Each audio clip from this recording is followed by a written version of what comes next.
شکر کردم مندکار ما شما برابر ابرقدرت در تمام سازمان های بین المللی یک گواز داریم. ما را امروز نه که در دنیا میشناسند، پیشنهادهای تاجیکستان اعتراف کردند و در تمام دنیا عملی شده ایستاده است. از این افتخار نمی‌کنیم.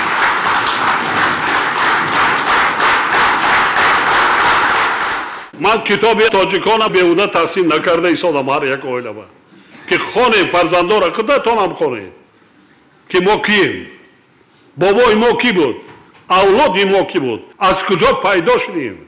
وطن صاحبی کرده دوست داشتن در کار، با دندانه انمخه داشتد حمایه کردن در کار، امنیت را تامین کردن در کار، کادرهای جوان نورسا را تربیت کردن در کار. خانانیم برای مخصوصا تربیت فرزندان نسل نورس شرایط خوبی درجه عالی مهیا کنیم که آنها خوانند، صاحبی سواد شوند. وقتی ملت با سواده دولت رشد میکنه، ترقی میکنه، سطح صفت زندگی بلند میشود، آبروی دولت در عرصه بین المللی بلند میگردد.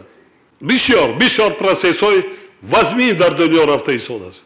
بیگانه پرستی خواهند دولت از بین برای چیکار میکنن؟ فرهنگ تا میگیرن، زبان تا میگیرن، رسم و آیین تا میگیرن، سری لباس تا میگیرن.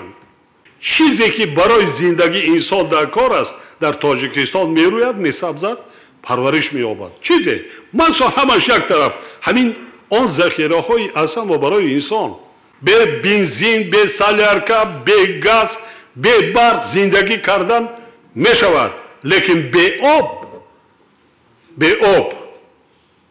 چی میشود؟ دریا را بین، چشم سارا را بین. زمین ما کم است، لیکن از زمین کار کنیم، مهنت کنیم، چون حاصل گرفته میتونیم. ما برای چی گفتم که در برآمدان برحق اینا هیچ کس این کار کنه نمیتونه. تاجیکستان برحق بهشت روی زمین است، بهشت روی زمین است.